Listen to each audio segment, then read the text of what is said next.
Hey golden friends, let's get into making this shirt. I went ahead and made the design myself. Go ahead and give it to your Cricut designer so you can cut out your design.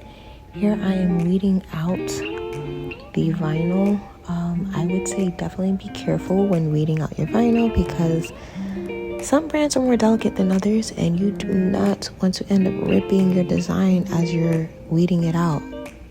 Trust me, it sucks because you would have to reprint that whole thing all over again. You don't want to go through that. Here I'm doing different color vinyls for the second shirt here. Same design but different colors for the fonts.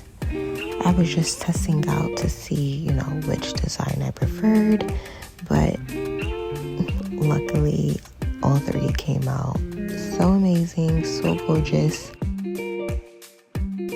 I'm not gonna do too much. Of course, these videos are sped up because, guys, what kind of content creator would I be if I had you really sit here and watch me weed through everything?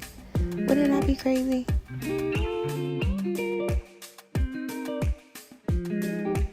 And here you can see that I am preheating my shirt. I am placing my vinyl onto the shirt. And all you just want to do is just line up your vinyl how you want it on the shirt. Use a heat press, press it down, and then peel as you go. These are a cool peel type of vinyl, so I had to wait for it to cool down.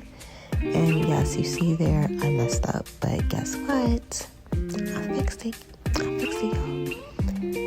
Okay, and this is me just pressing everything down. And yes, guys, I have an actual heat press machine, but with certain designs like this, I like focusing on just the design and not overheating the fabric itself.